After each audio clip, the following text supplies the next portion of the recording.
Today is Thursday, October 19th, 2017. I am Goz. To my left, the best MMA analyst on the planet. I said it, on the planet. Take that. That's Dan Tom. To my right, Joey Ruquet. He's back in studio, and he's going to be co-hosting with us today in New York. And I feel bad for this guy because New York is not going to be happy in a couple weeks when the Dodgers, that's right, the Dodgers go to the World Series, and the Yankees. I'm predicting the Yankees will go as well. And we kick the shit out of those guys. Take that, Danny. Wow. That's Danny Otto, the producer. And George is in an undisclosed location in Las Vegas, Nevada. He's doing the show by phone. What's up, everybody? Wow. Not much.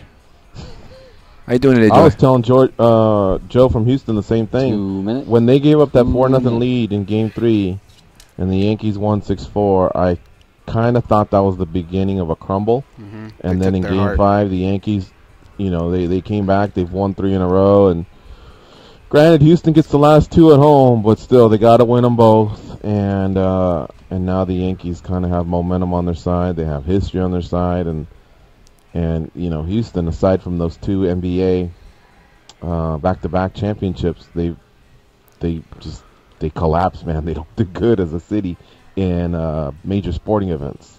Yeah. I know somebody's going to bring up the WNBA. I know they won some titles, but come on, man. We're talking about the big sports. I don't think anybody's going to talk about them. The WNBA. That sport, basketball, I'm not trying to be sexist or anything, but like if you watch female soccer, it's very similar to the males. But if you watch basketball for females, it feels like you're watching another sport because they're not going to dunk, they're not going to do those type of things, you know. Softball can be somewhat similar. I like softball, female softball. It's fun, but with the exception and tennis and golf. You know, what I mean, they're rivaling what the male counterparts are doing. But I think don't point anyone to Bend It Like Beckham, because in the movie Bend It Like Beckham, those females sure aren't playing like the male counterparts. 2 of them are. 3 of them. Not that goalie. Oh, the goalie's awful. Oh, yeah. Don't get me started on that goalie. Game. She's so bad. Worse than the kid from the Big Green? Worse. I love that movie. Worse goes is if somebody gave up a goal letting the ball go through the legs. Coming up at 10. Stand by. Yeah, that happened. Wasn't my best moment. This is your captain speaking. We are making our descent into Las Vegas McCarran Airport. On behalf of our crew, we'd like to thank you for flying MMAjunkie Airlines. Now please fasten your seatbelts and put your tray tables in your upright position because the descent is going to be a little bit bumpy. Alright, Junkie Nation, it's time to roll, baby, on MMAjunkie Radio with Gorgeous George and Goz. This is what we do and why we do it, baby. All night long, we rollin'! Yeah! The MMAjunkie Radio revolution is upon us. Can you dig it? There's no escape. No escape. Through the vast frontier of cyberspace and through a sea of stars in outer space. One small step for man, one giant leap for mankind. We've solidified our combat communications stranglehold. We are controlling transmission. With the use of MMAjunkie Radio and SiriusXM satellite radio technology. MMAjunkie Radio. Commence transmission.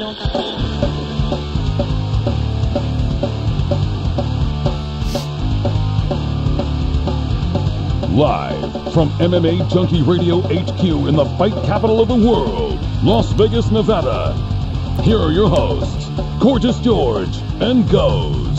From the fight capital of the world, inside the beautiful Mandalay Bay Racing Sportsbook, and an undisclosed location in the southwest portion of Las Vegas, it's the MMAjunkie Radio Show, the only show that matters. I'm your host, Gorgeous George. With me, as always, is the devious and dastardly Goz, our East co-host, newest addition to the team, the best fight analyst in the world, Dan Tom. Back east, of course, handling all the producing duties as always, it's Danny Otto. And our special co-host for the day, MMA fighter. You've seen him in combate. He's 5-1 overall, rising prospect in the bantamweight division, Joey Ruquet, or maybe today we'll call him Joe Racket. What's up, guys? How you doing? Dude, I like Joe Rackett. You like that, Joey? No. You don't like that? Hate it. Joe Rackett, huh? You don't like Joe Rackett? Oh, man, it reminds me when I was younger, locked up, all the black people would be like, oh, Rackett, come here, Rackett. Rackett, get your ass I hate over it. here. All right. Joey Ruquet. What's up, Joey? Good to have you in studio, man. Nothing much. Beautiful day, beautiful Thursday. New day, new era. You started a new era because it's Thursday? Yeah, man. Holy shit. What's the era called? Every era has a name. What is this? Thursday. The Thursday era? When does the era end? Next Wednesday? And then next Thursday you start a new one? Yeah, as soon as I go to sleep, then the new era. The new era. New goals, a new day. Do you guys have any short-term goals? Yes. Anything? Dan, we have one, right? Didn't we no beer for sober October, no beer for the rest of October? Yeah. Which kind of conflicts with us saying let's do Oktoberfest next Friday.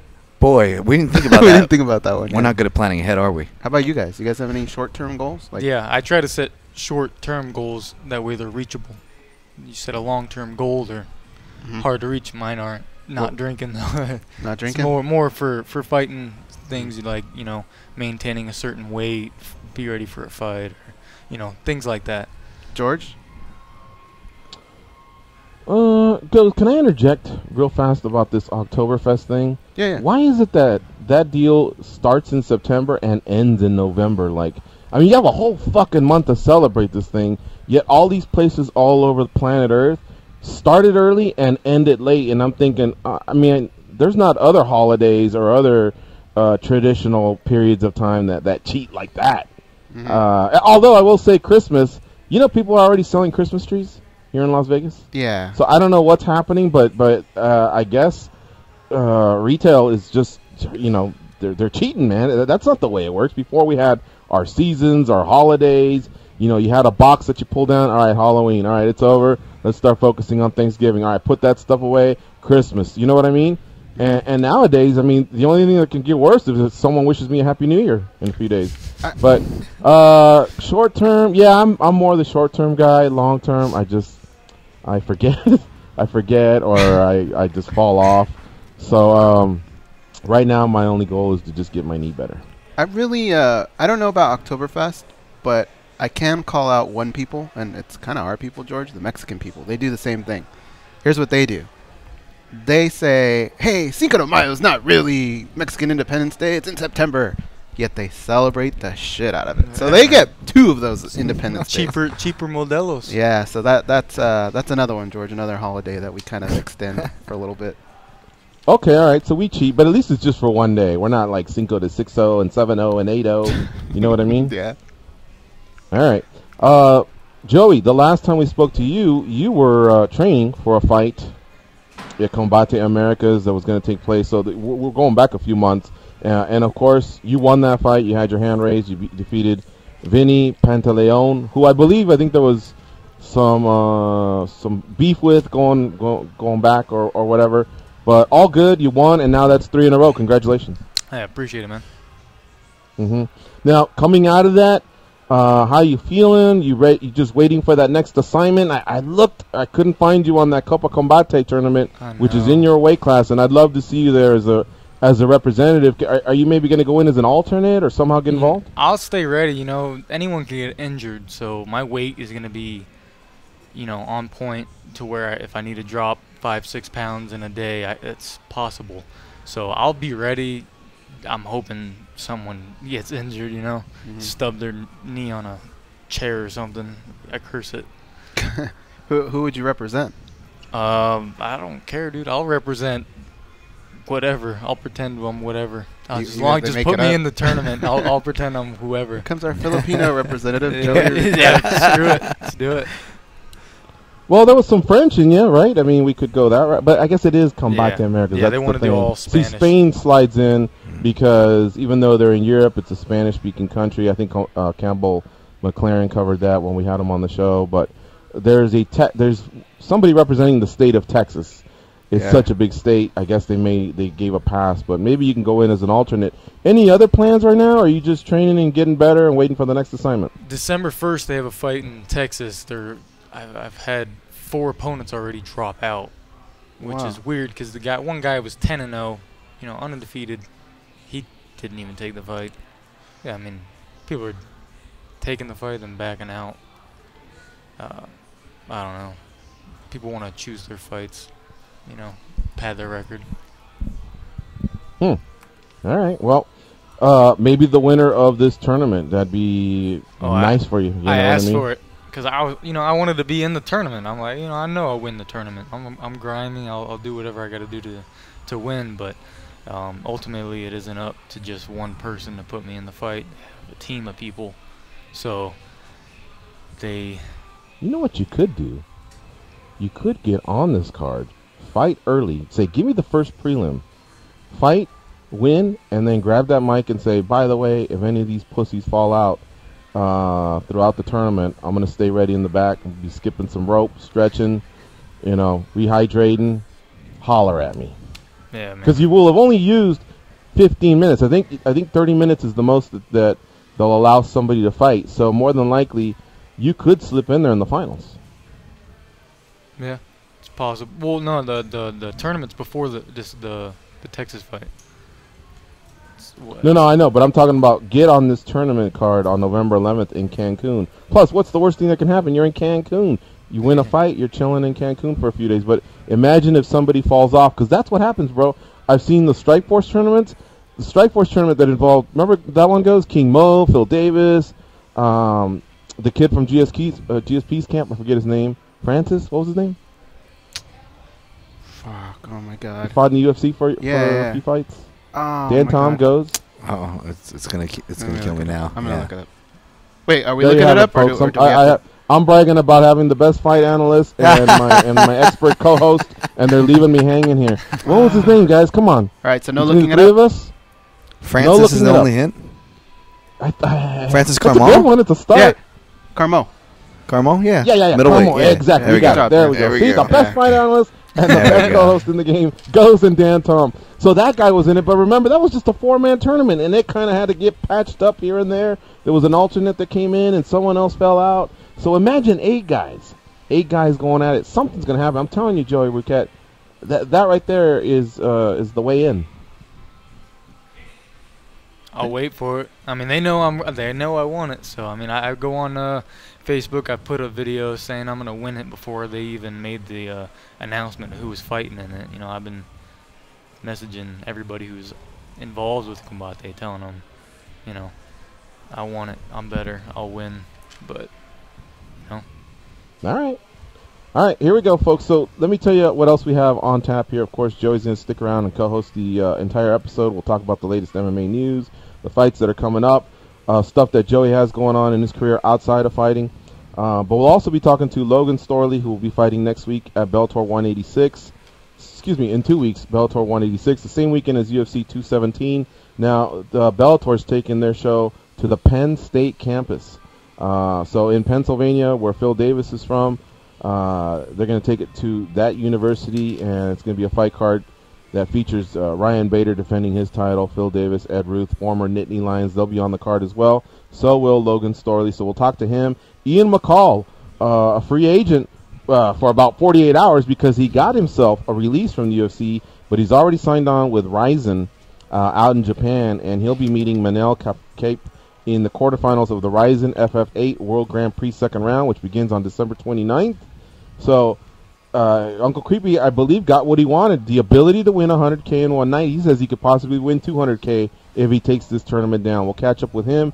And, of course, Jason the intern, he'll come back, and we'll recap The Ultimate Fighter. Their latest episode aired last night with one of the teams going up 4-3. We'll talk about all that. We'll recap the episode, see what's up next between Team Gagey and Team Alvarez. And I kind of have a little bit of a beef with Fox Sports because they kind of had a spoiler. And it's not really my thing. Like, spoilers don't bother me as much. But I believe this is something they really, really, could have controlled. Enough is enough not already, right? They've done this not the biggest deal in the world, but they, that's an easy one. That's an easy fix, and I don't understand why they're missing the boat on that one. Mm-hmm. All right, now a couple other things I wanted to toss out. Well, let me toss out the number if people want to call in, 866-522-2846. Junkie Nation, you are more than welcome to participate in the show. In fact, we encourage it. But I had a few topics that I was hanging on to And since we have a fighter on the panel, and of course, us three, I think we can all share our thoughts. But check this out. Weight cutting is this big issue, obviously, in our sport. The other one being head trauma. So these are two that are very, very important. And there was an article on Junkie where Sam Alvey has to, it states that he has to complete a weight cut of more than 34 pounds so that he can compete on Saturday. Now, I don't believe he's ever had weight cutting issues, but after his last fight, he went out and got fat. He ate ice cream, he has kids, he's having a good time, he's an active fighter. He was waiting for the Vitor Belfort assignment, more on that later. But instead, he didn't get a fight until 2 weeks ago. He accepted it 34 pounds out.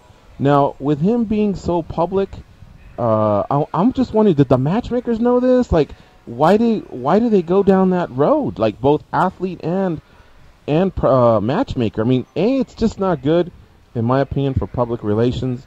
It's not going to be good for the fighter, even if he makes it there. I don't get it, man. I'd rather just go with 11 fights instead of 12 or 12 instead of 13 than to see this and have to have that kid go through that. Your guys' thoughts? I don't know about matchmaker. That just seems like a lot when you're putting together a fight. I mean, there's already a lot in those guys' plates for them to really have to crack down on these guys and go, where are you at exactly? I mean, I think it's kind of on the fighter. Why is that so hard? If you're the fighter goes and I go, can you fill in? And you go, yeah. And I go, what's your weight at? Because you have to imagine that everybody's just doing their job, right? I mean, it seems like too many T's for the matchmaker to cross. Now, if he did it, it would be okay. Like, hey, there's a guy just being proactive. But if he didn't, I don't think I would say, why didn't you ask him? It's kind of on the fighter. Once you're a professional athlete, it's your job as a professional to be and responsible by your weight. It's not, you're not supposed to be babysat. Yeah, because at that point, I mean, you're asking everything. Hey, you got AIDS? Like, I mean, you got to ask them everything, right? Well, no, you just say, are your medicals up to date? Yes. What's your weight at? Because remember, guys, in some high-profile fights, we almost didn't get a title fight with Kevin Lee the other day.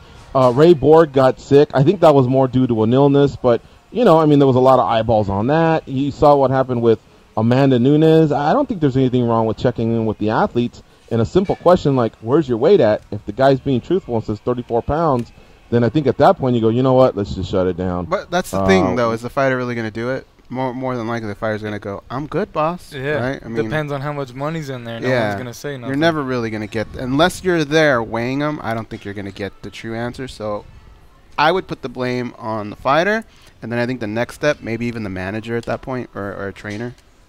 Man, the story also reminds me of two other middleweight situations. Chris Weidman facing Damian Maia on Fox, UFC on Fox, and then another one involving Maia when Chael Sonnen, I believe it might have been 34 pounds as well. That became a media story before that fight and how he had to make that so much weight. That cut. And those were all middleweights now that we're talking about, including Alvey now. Yeah, all right. The other thing I wanted to say was I mentioned Vitor Belfort's name, and apparently he put it out there. I don't know if it was a tweet via social media or an interview he did, but he'll be facing Uriah Hall in January of 2018. So that's the fight Sam Alvey really, really wanted. He says he's still going to gun for it if at some point, if he gets past, his opponent on Saturday. But there you have. There's a middleweight matchup for you guys. Uriah Hall versus Vitor Belfort. Great matchup for Uriah Hall.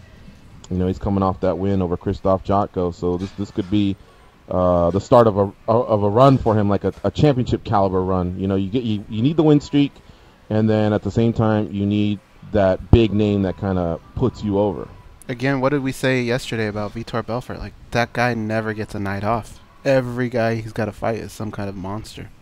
Yeah, right. Even at this stage of his career. At some point, you pick up the phone and you go, "Do you guys like me?" Right? I mean, like, what is the schedule you give me?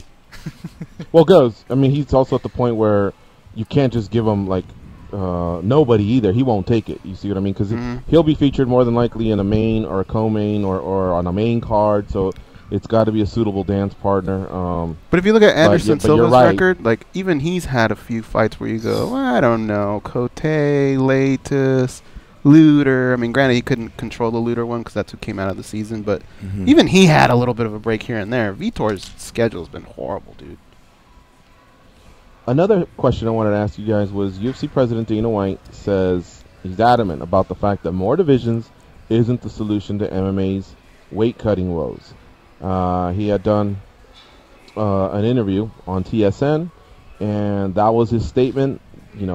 ABC has added the 165 and 175 pound weight class. So what we would be needing really, it sucks because we are adding 2 weight classes if we add 65 and 75. But if you pull out 70, you're only adding 1 weight class. I don't see how this is really that major of a shakeup. Now, the one thing that'll happen is you'll have to alter history. There won't be another 170-pound champion per se, but that's fine. They did that once before. They did it when the weight classes were 170 and 200, and that was it. Mm-hmm. You were either under, in between, or over. And I don't see how that's really changed, the history of the UFC. I guess you just changed the names of the weight classes. But, I mean, I respectfully disagree with him. I know that a lot of people will just go, nah, a lot of people have already said it. People I respect, too, have said, nah, fighters are always going to find a way. They're always going to find a way. All right, I get it. We're not stopping it altogether. All we're saying is, or at least all I'm saying is, let's make it easier. Let's drop the percentages, the possibilities of something that can happen tragically. Just look at Kevin Lee alone. He'll go up to 65. Habib more than likely would go up to 65. Dana White's response is, we have the UFC PI. People can come in. They can get their blood work run. They can get their hydration test done. They can have their nutrition addressed. Well, yeah, but not everyone lives in Las Vegas. I get it that you can come here, but a lot of people don't have the resources to come here for 1 or 2 weeks just to have that done. I believe that this will also start to show a trend of fighters that, the future generations, that you don't need to be the biggest guy cutting 40 pounds over a 12-week camp just to get to a certain weight class. Guys like Frankie Edgar, they're doing fine. George Masvidal recently has gone up. Rafael Dos Anjos has gone up. They're all doing well. Cowboy Cerrone. So you see what I'm saying? The precedent of some of the stars from yesterday are doing it. I think adding weight classes would also do it. So I just believe we're minimizing the chances. How about you guys? Yeah, I'm the guy that says no matter what, and it's not even fighters, man. It's athletes, it's people in general will always just try and find that easiest route. So I think they will always push the limits, but you would probably limit that a little bit more, make the percentages a little bit smaller if you did do something like that. And I don't believe that it's that big of a shakeup. If you look at how many people buy UFC pay-per-views, how many people would really be like, what's going on with it? Man, they just want to see people fight, really, the majority of them. So I think it's more of a hardcore issue. So I think it's okay. What do you think, Dan? I think, I'm a big proponent of the 165, I've said before, but just here's some food for thought on this. As far as fighters go, I think the only fighter that I would see having the most issue or most right would be the 170-pound champ at the time, if this were to happen hypothetically, right? Because that's the guy who loses his title. But riddle me this, especially with this within this year. Well, he doesn't lose the title, Dan. Hang on a second. He doesn't lose the title. Right. I think they'll just go, Mr. Woodley, would you like to go to 75 or 65, and you still keep the title? And then at that point, the other one is up for grabs. But I believe that's what would happen. But go ahead with the riddle. He still has, look at what Demetrius Johnson's doing, right? How many title defenses he's done. Now that kind of ruins that for whoever the champ is at the time. It's a small thing, but it's something, right? Well, what I was going to say was what you could do to quell them, you can give them that option on top of it. Hey, you can go to 65 or 75. We'll give you dibs for that match. But hey, to capstone 170, regardless of what happens between GSP and Bisping, guys, if GSP wins or loses, what if they do to close out 170, we bring back the last fight involving GSP, the guy that never lost the title to whoever the champ is, like Woodley, you know what I'm saying? You cut a weird little promo, we saved their best for last, and you can have GSP or whatever do his thing, and he gets his, I don't know, just food for thought. Yeah. He'd totally say something like that. Yeah, he would, right? It'd be some real cheat, but it'd be awesome. I'd be in. What do you think, Joey? You think we need more weight classes or no? I mean, it doesn't affect anybody's life. If you're going to just have them. It only helps people who are dumb and want to be 34 pounds, 40 pounds overweight. You know what I mean? If you're 35, 40 pounds overweight, go up a weight class. That's retarded. I've never... That's so much weight. It's like, what are you doing? I get you want to be a bigger guy, but you're ultimately just hurting yourself. Yeah, and plus the newer generations, when they come up, they won't know of the 170 weight class. They'll only know of 65 and 75, and they'll adjust accordingly then. I think they do it now because, if you're walking around, if you're a lightweight, maybe about 5'10", 5'11", or whatever, and you're walking around 190, 200, yeah, when you look at wow, I can cut to 170. That'll be a lot easier. But boy, some of them cats will be 6'1", 6'2". That's when you start to think about 155. But if you have the options of now 155 or 165, well, I mean, maybe you get a guy that's just a little bit less than, maybe he's 6'1.5" or 6 feet instead of 6'2", or however some of these guys push it. You see what I'm saying? So, I mean, I just think that between the guy that drops to 175 and the guy that drops to 165, I think there'll be a difference, and I think people will adjust accordingly. You're still going to have one or two knuckleheads that go, no, I'm going all the way to 55 or doing whatever I have to do. But I think a lot of them will realize now with all of the studies that are out there, the precedents of the game, the history of the game, they'll run into some of these experts. Hey, how'd you feel better, Masvidal, 55 or 70? And that guy will he'll tell them, this is what I felt at 55, this is what I felt at 70. The history of the game itself kind of is what lays the foundation for future fighters. So I'm not sure why he's so adamant to be against it. You would think he'd want another champion. If anything, there'd be another title for him, for Dana White to showcase at some point, But he's dead set against it. Now, that said, he was dead set against women's MMA, and he loves it to death now. I think he likes the argument, because then it just builds it up. People are like, why doesn't he want to do it? And then they just argue, and now everyone knows about it, and he's like, okay, I'll do it. Doesn't it feel like it's one of those things, though, that's going to happen for sure? It's just a matter of time. Yeah, exactly. Yeah. It's got to, man. These close calls, these events, main events, co-main events that fall apart, fighters getting rushed to the hospital. Man, that bullshit is not good. You know what I mean? The fans lose, the promotion loses, the athlete. I mean, think about what they're putting themselves through, and when they do it over and over. I mean, let's just say Kevin Lee had won. We'd be sweating the next time, no pun intended, but we'd be sweating the next time he defends. He still has to get to 155. And if this one was tough, think about how hungry you are when you're going for the title. Now when you're trying to defend it, same thing. The next one would be tough. The one after that would be tough. I mean, do you really want that? No, you want Kevin Lee, who you're now paying $250,000 just to show, who you believe in. You want him to be comfortable. Maybe 70 is too much, but maybe 65 is perfect. Maybe when he fights at 65, he's not fighting that guy that comes from 210 to fight at 70, because now that guy's only going to 175. You see what I'm saying? So for him not to see it, I don't know, man. I think there's plenty of arguments for that. All right, let's take a break. You're listening to MMA Junkie Radio on Sirius XM Rush 93. We have Joey Ruquet in studio with us. He'll be co-hosting. We have a few more guests coming your way as well. And remember, there'll be plenty of pockets for you to call in if you want to chime in on these topics or anything that's happening with either Joey's career or the big fight cards that are coming up, Bellator 185, followed by UFC Poland. All right, folks, we'll be right back. Stay close.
passion, common sense. These guys have none of that. You listen to them, so you're no better. I am awesome, though. They are Gorgeous George and Goes.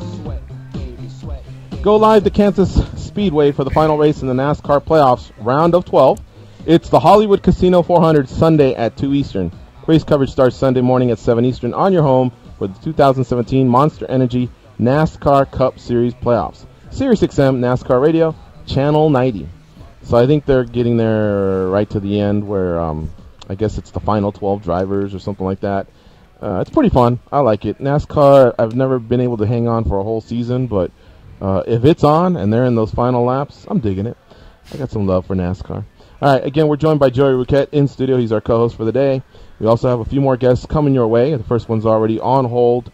His name is Logan Storley. He'll be fighting Matt Secor at Bellator 186, which is headlined by Ryan Bader versus Linton Vassell for Ryan Bader's light heavyweight championship. This takes place November 3rd on the Penn State University campus. So I think that's solid, man, for the UFC to do that, or excuse me, for the Bellator to do that, because they have in Phil Davis and Ed Ruth some former Nittany Lions, and man, I mean, that's that demographic, 18 to 35. So why hasn't this been done earlier or more often, as has been suggested on the MMA Junkie radio show? All right, joining us now on the hotline is Logan Storley. What's up, Logan? How you doing? Hey, how you guys doing? Great, man. Thanks for joining us here on the MMA Junkie radio show. We really appreciate your time. I just love staring at your record. I mean, all finishes, 5 of them in the first round. It doesn't get any better than that. But who keeps you in line and makes sure you don't get too ahead of yourself, too big of a head, and so that you continue to just get better and better? I get to work with some of the best fighters in the world, Robbie Lawler being one of my main training partners. So you get humbled every day. And, he's a great guy to get to work with and just be around. And, he's one of those guys that keeps his head down, works hard, and, doesn't have a whole lot to say usually. So it, being around him definitely keeps you humble. Mm-hmm. I used to hear that Robbie Lawler doesn't really spar much, or hadn't sparred much he had taken a few years off from actual sparring. So do you guys work more on technique, or has he started to spar a little bit more, and is that what you two are doing together?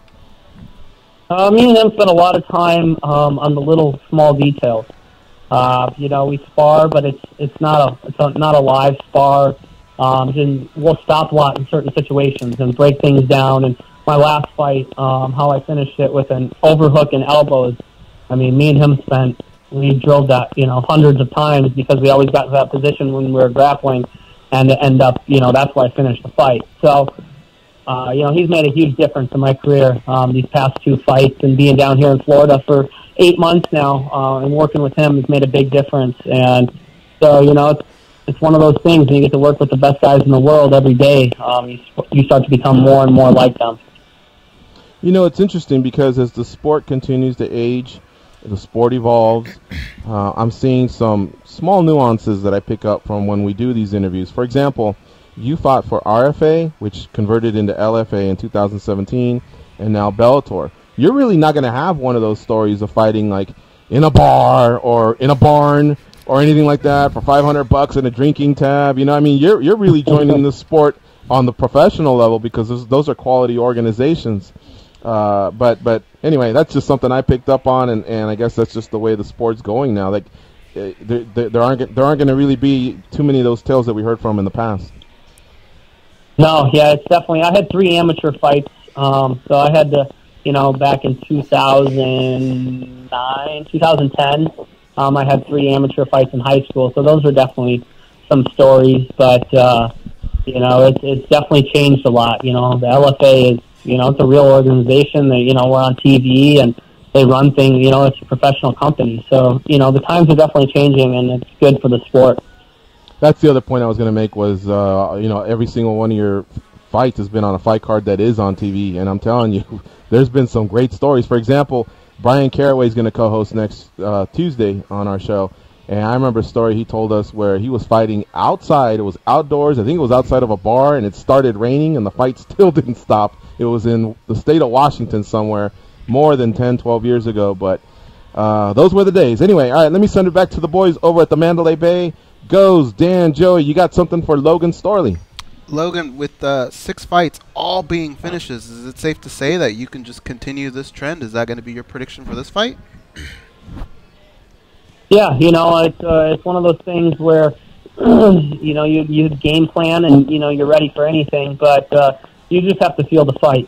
What happens, where it goes. But I definitely don't think I don't think he can handle my pace. He's tricky on the ground. I'll give him that.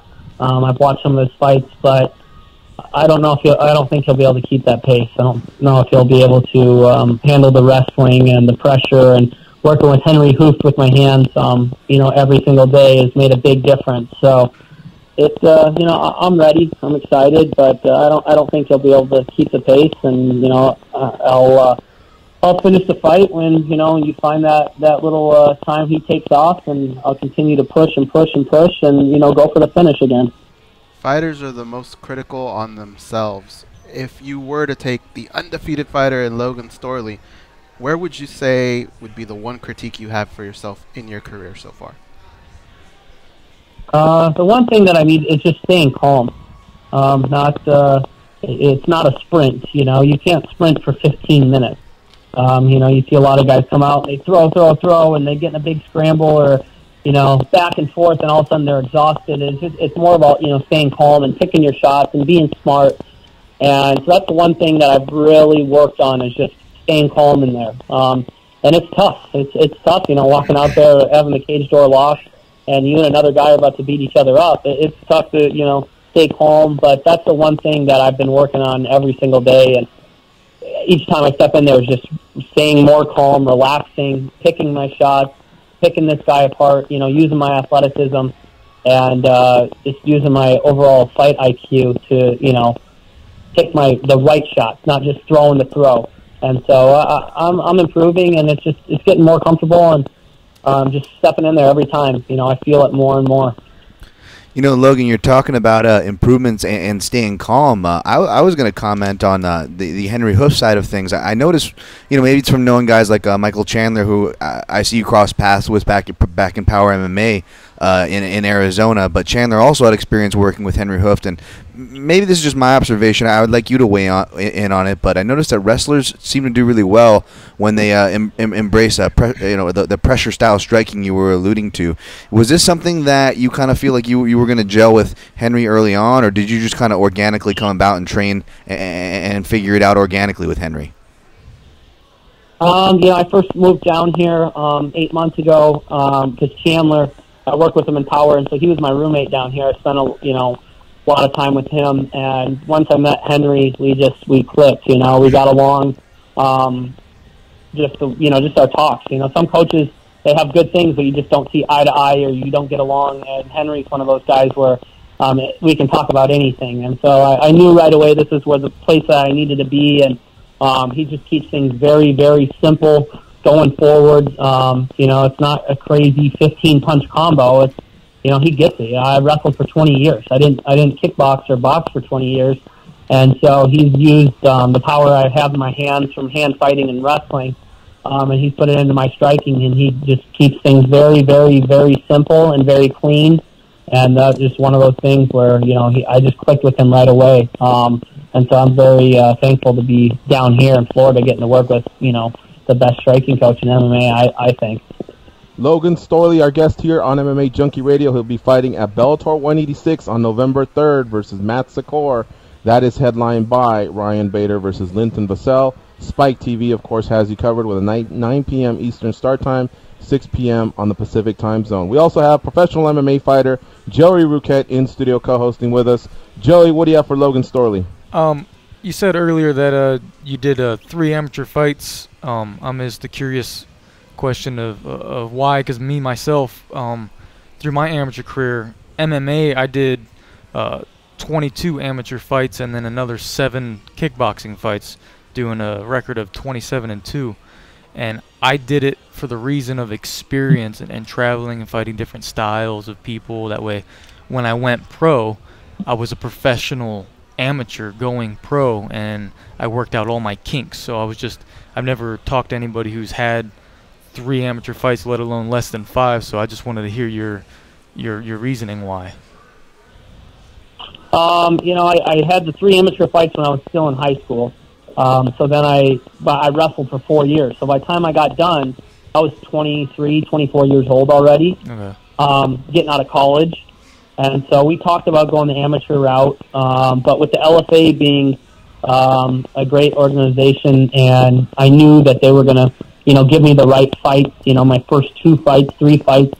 That's just what my managers and me decided on, was going the professional route right away.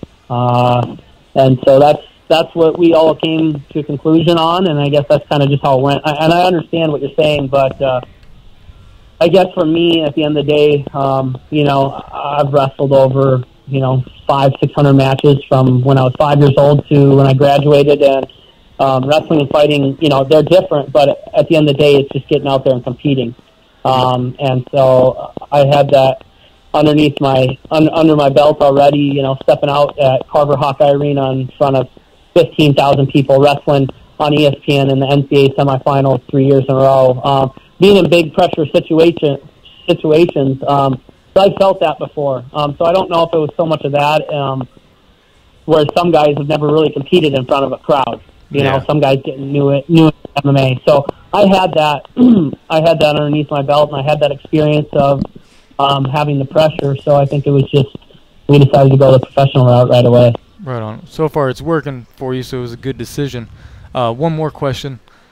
What if? Okay, this is another reason why I did all the experience that I did before going pro. What happens when you meet a guy who's done as much wrestling as you have, but also a lot of striking, a lot of striking experience, a lot of kickboxing, so he's hard to take down or hard to control on the ground, and now you're forced to stand up with this guy. How do you feel your well-round game is, other than just your wrestling? I feel good. Like I said, I spar with Mike Chandler, Robbie Lawler, Kamaru Usman, Gilbert Burns. There's a long list, and that's why I came down here, is to get that experience in the gym with those guys. So I'm confident when I walk out there against a guy who's got good wrestling. But at the end of the day, I don't think that anybody can handle my wrestling. Good. And handle the pace and the scrambles, and that at the end of the day, if you can't take someone down, you're going to have to use your hands. Yeah. But there's a lot of other ways, with the clinch and working your front head and working the scrambles. And it's not just I have to get a double leg. I don't have to always take them down. I can wear them out with fakes and pulls and the little things, the little technical things that really only other guy is probably Ed Ruth. I wrestled him in college, but he's the only other guy right now in MMA that I see that has these credentials. Guys that have been in MMA for 10 years, 5-10 years, their wrestling isn't sharp as it once was. Yeah. And you see it with a lot of guys who kind of forget about their wrestling for a little bit. I guess it's not as sharp. And I was just at Minnesota for 2 months wrestling with college guys every single day. So I'm going to make sure that I keep that wrestling sharp. And the little technical things that people forget, it makes a big difference. Where to cut the corner, don't put your hand here, stuff the head here.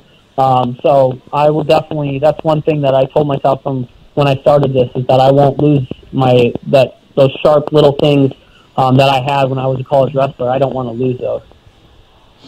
Logan, let me ask you this last question. I think you arrived there after the Blackzilians had their dramatic split in 2016.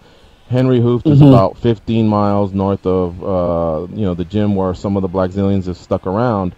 So are you luckily, through maybe Chandler, one of the guys that gets to work with Neil Melanson? I was just curious, just because we know him through the Vegas scene, and him being so close, he'd be an incredible resource. Or have you, or at the Combat Club, do you guys now have established a grappling, some grappling coaches, wrestling, jiu-jitsu? Tell me about that. I knew Neil from before, but when I first came down, it was for Henry, and obviously with the split, I'm loyal to Henry. There's no bad blood between any. I have no idea what went on. I don't care. I don't want to know about it. But for me, it's Henry and Kami Barzini and Greg Jones and then Gilbert Burns. Those are the guys that helped me on that side. And with Greg Jones being the wrestling coach and Kami just being all around everything, just putting a little game plan together. And then Gilbert Burns helps me with my grappling. But, no, I don't work with Neil down here. Okay. All right. Well, hey, thanks for spending some time with us here on the show. We look forward to your fight, which is coming up on November 3rd versus Matt Secor. Again, appreciate your time, Logan, and we'll talk to you soon. Thank you guys for having me. All right, we'll see you. All right, folks, we're going to take our next break. You're listening to MMA Junkie Radio on SiriusXM Rush 93. And by the way, you can follow Logan Storley on Twitter at StorleyStorm. That's STORLEY Storm. We'll be right back, folks, after this quick break. And a shout-out to CJ from Bellator for setting that interview up.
King Kong has a lot of shit on them. Like a lot, especially Goes. Here are Gorgeous George and Goes.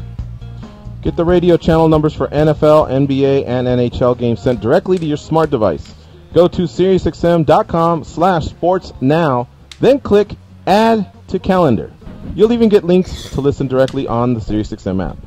All right, folks, it's time for MMA History Today. Let's send it over to our esteemed producer, Danny Otto. What you got for today, Danny? Thanks, George. So today, 4 years ago today, October 19th, 2013, Gilbert Melendez and Diego Sanchez competed in the Brawl of the Century. My favorite fight. You know, I was going to say, boy, you sure are a Gilbert fan this week. This is like your third right? reference to Gil. But wow, that was a great fight, man. It was all over the place.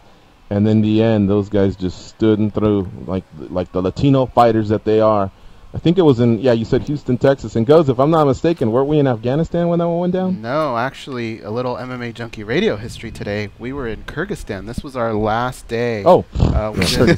We did a fight party, remember, at the end? Uh-huh. And we watched it with the troops. That was one of the fights. Goes technically is right. We were in Kyrgyzstan, one of the two countries that actually 3 countries that we stopped over on the way, the other one being Turkey.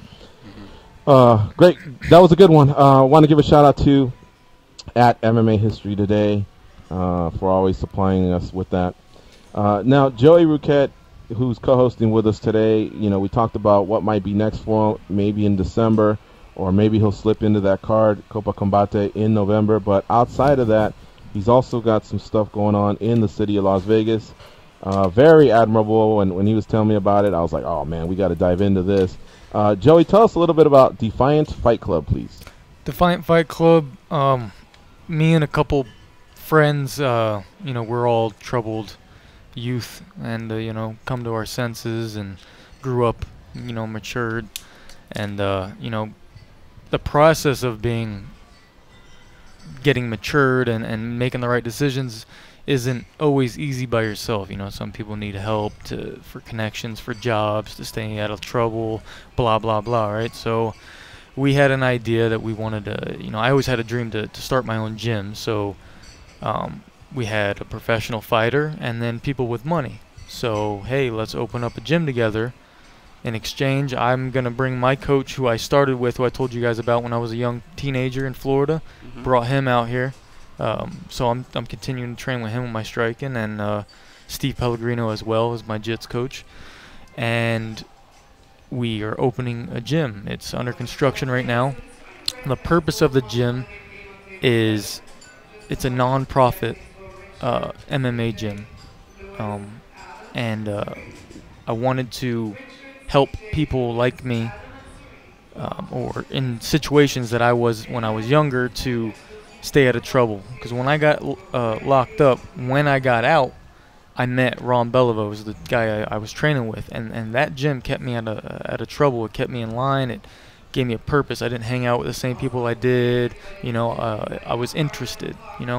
So I want to do the same thing. I want to give back to the community. I want to maybe someone wants to come in for an hour, had a bad week, hit the bag. He doesn't have to sign and show up every 5 days a week, but if he wants to come 1 day a week, hit the bag because he had a stressful day at the job, come in, Or someone who, can't afford to be in a gym, paying $200 a month, $100 a month, but has potential to be a fighter, can come in. We see that potential. He trains with my coaches. We get him connections for amateur fights, blah, blah, blah, and he can make a career out of himself. And, one troubled person who's in there for an hour in that gym might be the hour that he was on the streets and might have got hooked on drugs or might have been in the wrong place at the wrong time, got shot. So it's an outlet for not just the youth, but just people in general. So I'm giving back and giving an opportunity that isn't there. And what separates my gym from other nonprofit gyms is I'm not just going to open the door for people to come and hit the bag. I want to rehabilitate people in their mind, emotionally, physically, and let them revamp themselves on self-worth and chasing their goals and dreams and putting them into circulation and helping wherever I can, even if it's someone who just is in there for community service and they want to sing, they want to be a singer. Okay, well, let's see what we can do. Let's Google some people. Let's talk. Let's see what we can do. I might not have all the connections, but I'll help. How do you connect with those people? Talk. The relationship. I mean, how do you talk to a woman that you're interested in? Dan? Start a conversation. No, I'm just kidding. Because the reason I'm bringing it up is because I'm thinking like somebody who's in law enforcement and MMA. Isn't Josh Haynes and then also John Alessio? I think one of them's a sheriff and one of them's police. Oh, yeah. But they may be a good connection where if they come across these situations, they could bring people to you. Exactly. Well, I used to work at a pizzeria. I was going to buy the pizzeria before the gym. And the guy who owns it is a special victims unit detective, works with youth. Oh, okay. So we have that connection there. I go to other nonprofit gyms and I get ideas and I see what they do and they're helping out, giving us equipment. And, I don't just sit there and like, oh, I'm opening up a gym. Let me get my business license. I'm out there talking to people, going business to business and, getting ideas, trying to set up connections. My wife's going for her double major in criminal psychology and criminal justice, so I can also offer in the court system a therapist for an hour a week or something, something along the lines. I got all kinds of ideas running through. I just have to figure out how I'm going to do it, when I'm going to do it. I like this idea. I don't know how it was on the mean streets of Santa Ana, guys, but I grew up out here in Vegas, and I remember this brand new nice Boys and Girls Club getting built next to us, and we were so stoked because we were into basketball at the time. And we'd go there, and they were trying to charge us money to go in there, so we were forced to just go back out to the streets and go play hustle ball. We didn't have a place like that, Yeah. so it's really cool to hear that, man.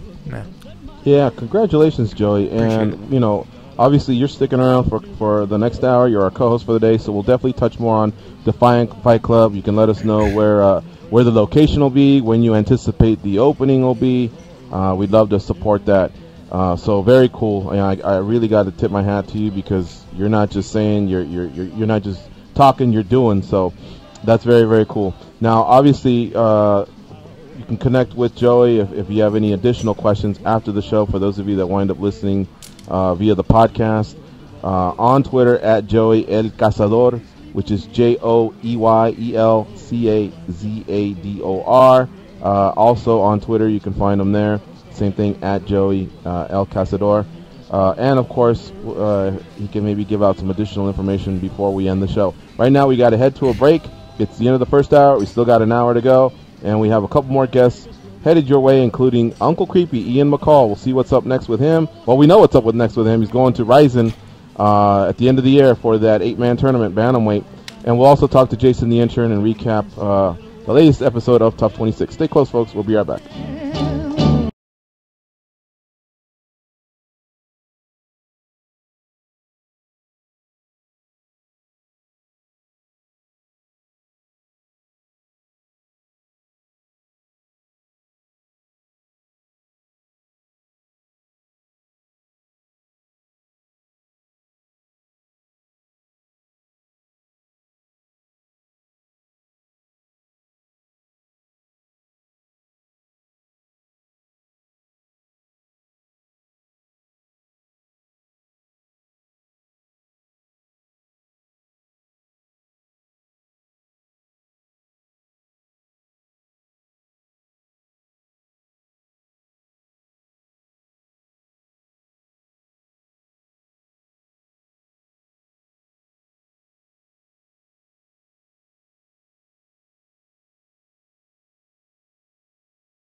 Don't forget dedication.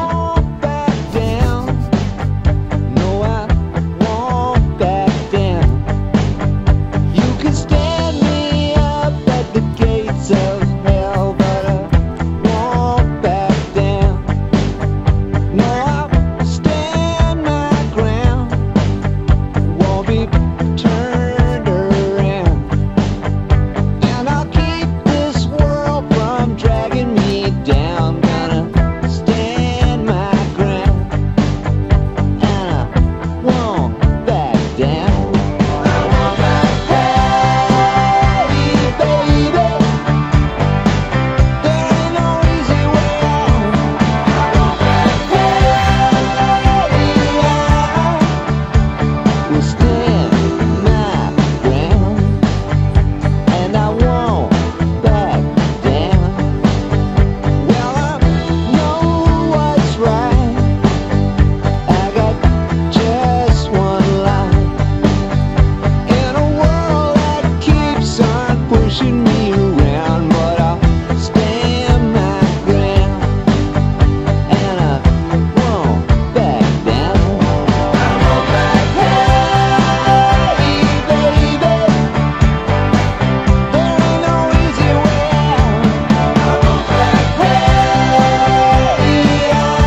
All right, here we go. It's the second hour of the MMA Junkie Radio Show. Today is Thursday. It is the day when we ask Junkie Nation, what do you want to hear on the MMA Junkie Radio Show? And boy, I was a little groggy in the morning, but I thought I read it from DJ Zoo. He says, man, I want some more Tom Petty. So there you go, buddy. More Tom Petty for you. May he rest in peace. He recently passed away, but boy, he put out some great music. That's for DJ Zoo from San Francisco.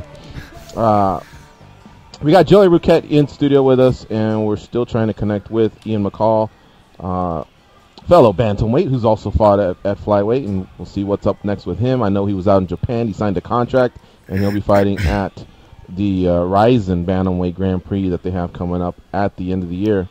No luck yet, right, Danny? Nah, nothing yet. All right. So why don't we continue with some of the questions we were asking Joey Ruquet prior to the break. He's talking about the non-profit gym that he'll be opening in Vegas, the Defiant Fight Club. Joey, you know, you talked about the mission, the purpose of the gym. Tell me, you said it's being built right now. What's the ETA on when you think you'll be opening this gym? I think after my next fight. My next fight's December 1st, so I'm looking the mid-December, so about 2 months. Mm-hmm. 2 months. Now, Vegas obviously is growing. Is it east side or west side? And, folks, for those of you that aren't familiar with Vegas, basically the Las Vegas Strip splits the city in half. You know, on the side that you find MGM and the Wynn and Venetian, that's the east side. The west side is Caesar's Palace, Mandalay Bay, Excalibur. So what side are you opening it on? It is actually Sahara and the 15, right behind Cheetahs. I'm very familiar with Cheetahs. All right, so that's on the west side, but it is very close to the Strip, so very accessible for anybody. It's pretty much centrally located, one could say. Yeah, I Cheetahs wanted it is in where between. you tore your patella tendon, right, George? I think. Because I was running away from a dog, not a cheetah. Oh, okay. Yeah, but I have suffered other growing injuries in cheetahs before. Joey, did you get the idea of stumbling out of a cheetahs one day, or where did you come up with the concept, and when did it hit you? It's been talked about for a while. We just didn't know where, finding the right price for square footage. It all ranges on the neighborhood you're in and where you're going to do it. So we actually found this place on Craigslist, and it was cheap, $850 a month for 1,200 square feet. Nothing too big, nothing too small, but just enough to, have an all-day open gym and just have classes set throughout the day, and it actually was Cobra Kai's old gym. Oh, nice. Oh, yeah. Okay. We've been there. Yeah, on Highland, yeah. God, I know exactly where that's Yeah. at. Is it only for troubled youth, or can other people get work in there as well? The only time that it's fighter training is from 5 to 7. Okay. Other than that, dude, anybody. We accept donations. The donations will go for, toiletries and cleaning supplies and stuff like that. But awesome. No one will be charged no monthly dues, I'm working with Real Water, getting them involved, and some other sponsors. Hopefully, I'm trying to get Kumbate to join in on it. That'd be really cool to get involved with, essentially, because I'm a contracted fighter, so, they'll look good on both ends. Yeah, that'd be really cool. What's interesting is it's not just about the athletics. You mentioned your wife's background, and rehabilitation comes in many ways, but of course just sitting down and talking. And I think that's a huge thing. And like you said, it doesn't have to mean that we're guiding you towards an MMA career. We're at least guiding you in the right direction, maybe picking up the phone call and using your connections or whatever. But I think that's the big part, and the fact that you had that background, and it sounds like a few others involved in the gym kind of have that background. That I think that's going to be huge for those that do need direction, not just from someone that sometimes I believe Trouble Youth gets the speech from a white-collar person, wearing a tie who maybe hasn't been down that road, and they right away they can't relate, you know what I mean? There's that first line of defense. Yeah. So, again, man, very commendable what you're doing. Yeah, because I believe that there's one place in the world where all the potential is, where all the voices never heard, books never written, all that stuff. The one place in the world that is the graveyard. people let their potential die with them. They don't live it out. They stop believing in themselves. They stop setting goals, and they stop, pushing forward. So I want to help people. Why give up? You failed once, fail 100 more times, so the 101th time that you might succeed. This is so true. All right, as we continue to wait for Ian McCall to call in, let's do this. I had another topic I wanted to throw out to you guys. This weekend we have the UFC card in Poland, and in the main event we have Donald Cerrone facing off versus Darren Till.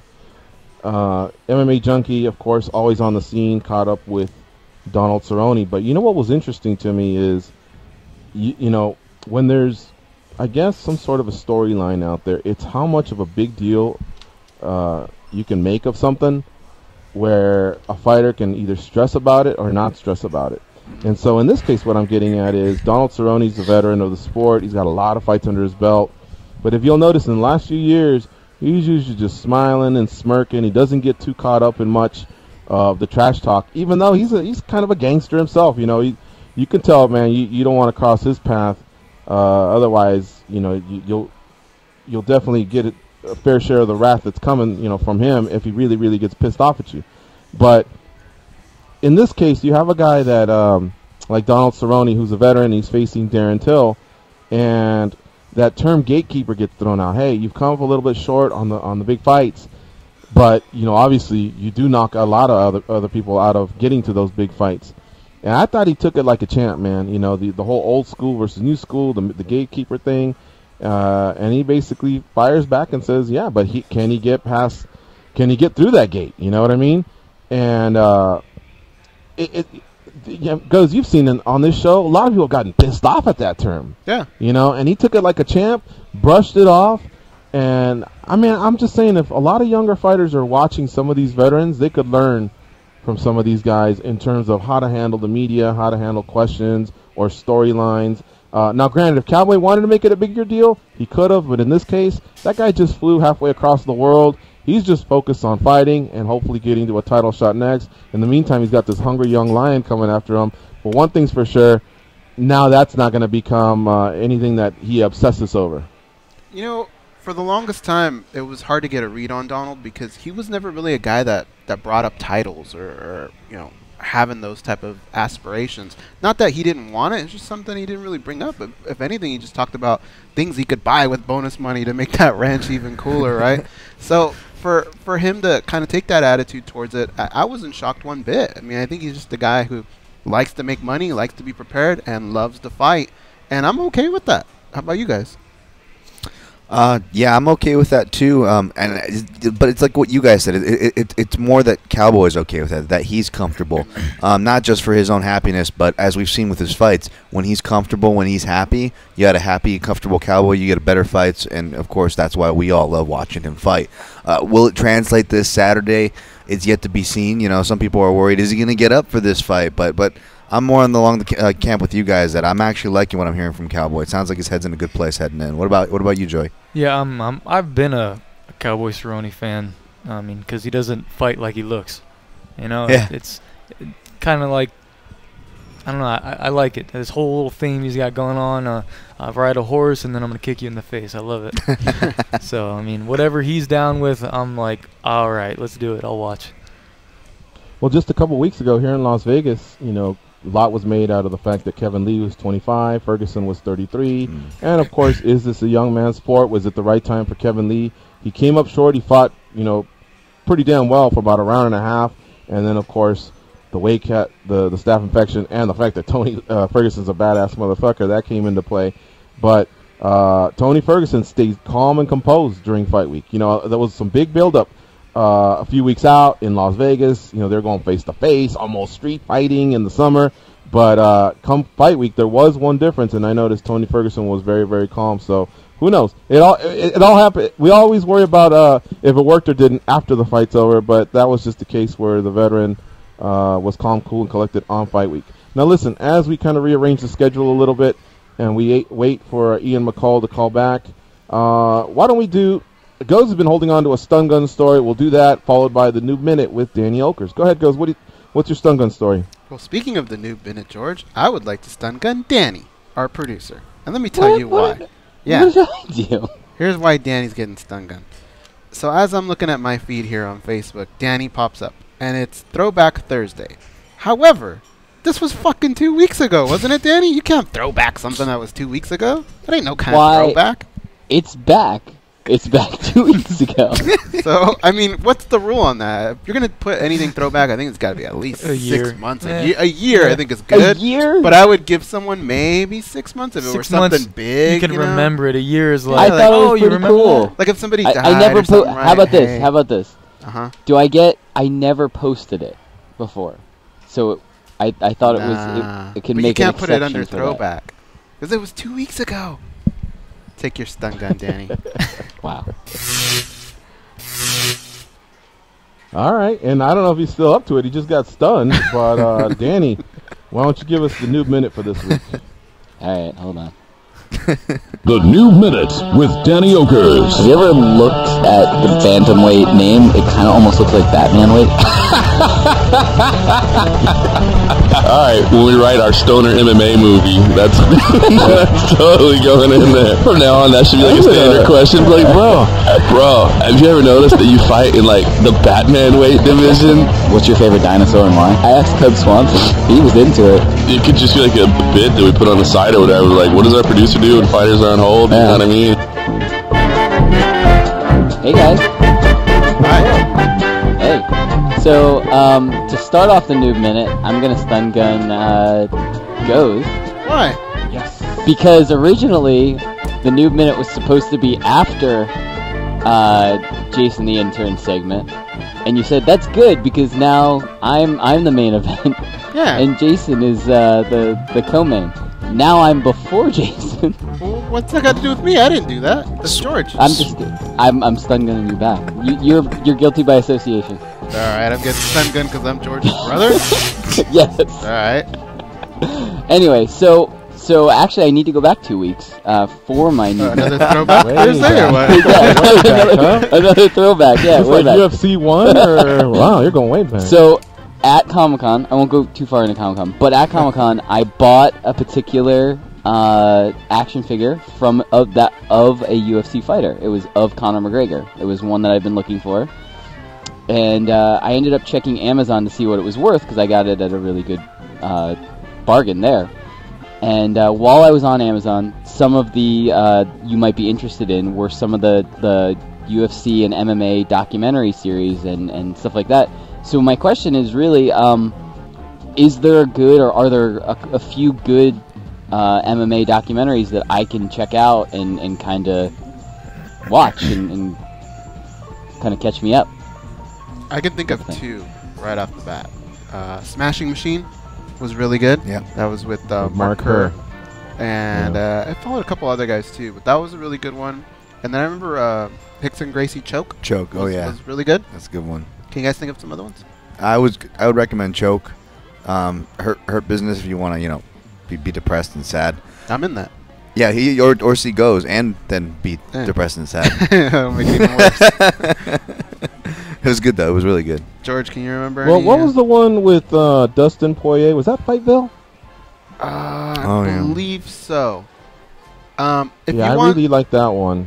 And so that if you want something of that's kind of current, I believe it does involve Dustin Poirier and the fight scene in Louisiana. So if you want something where you can relate to a fighter you've heard from recently, then that's one I would say. And then the guys co-signing on the other ones, Smashing Machine and Choke, those were kind of like early era, I guess, type of MMA fighters, which doesn't mean they're bad.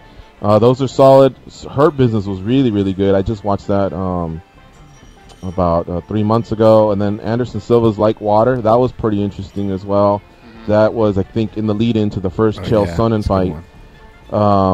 Never Back Down. And then there was the one that had Dada 5000, where it kind of talked about the fight scene in Miami. I don't know if Joey knows anything about that because he's a Florida kid, but that was interesting for me to watch. Something, right? Dogfight. Yeah, Dogfight. Yeah.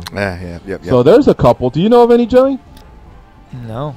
How about this? May not count, but what about Gracie in action videos, those kind of had like a little bit, like you get to see Hicks Oh, and yeah, Gracie yeah. fighting on the beach with Hugo Duarte, right?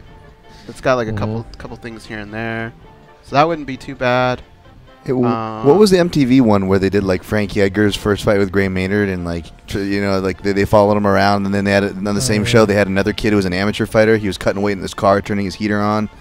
And like and I've done that. MTV. Oh my you God. think you know, but you don't, or Yeah. something, right? It had a whole, was it Made or something? I don't know. Something like that, yeah. But those are probably. I mean, that's a lot right there. That's Yeah. probably good enough for you, Danny. But definitely check those out. Just make sure when you Google choke to put Hicks and Gracie, because otherwise Chicago Cubs will probably come up. San Francisco 49ers. Houston Astros. Yeah, so like, you got to be very careful. The Houston Astros might pop up there. All right, cool. Thanks. I just wanted to say really quick, if anybody that's listening can think of any titles also that you guys didn't mention, you're more than welcome to tweet them to me or send me a Facebook message or something. I'll definitely check them all out. Check out the movie Danny Irreversible. Otto. What'd you What's say? that? Oh, no, nothing. Okay. Hey, on You that said same, something. yeah, you did. Are you familiar with all that? That whole Kimbo Slice, everything that happened? Was that anywhere near you? Data when he died and all that. But the whole thing that they did before in the past, was that close to you? Oh, Florida? fighting in the streets. Mhm. Yeah. Oh, Oh, yeah. You grew up around there? I didn't grow up. Kimbo grew up in Florida. Yeah. He did. Oh. Well, I don't know if he grew up there, but that's where all that stuff happened, right, George? Yeah, he's from the Bahamas originally, but he was always repping the 305. And a lot of these fights would go down on the docks or in warehouses or backyards in Miami. I guess it's Dade County. I don't know. But George Masvidal has also appeared in a few of those fights. And I think even Bruce Leroy, Alex Caceres, he was also part of that little scene. That's kind of where they got their start and then eventually, took it to being professional fighters. All right, let's take a break here. When we come back, we'll talk to Jason the intern, Jason Buchamer, who interned with us for about 5 weeks. He'll come back and we'll recap the latest episode of The Ultimate Fighter Season 26. It's all women, all flyweights. They're going to crown a flyweight champion this year. The UFC will. So we'll see where they stand as of last week. And going into this week, it was 3-3. 3 wins for Justin Gaethje's team, 3 wins for Team Alvarez. So we'll see what's up next. Shout out to Jason Ford. He actually threw out the name of that MTV show that was being talked about, MTV True Life. We'll be right back, folks.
To link into the MMA Junkie Radio Network, hit us up on twitter.com at MMA Junkie Radio.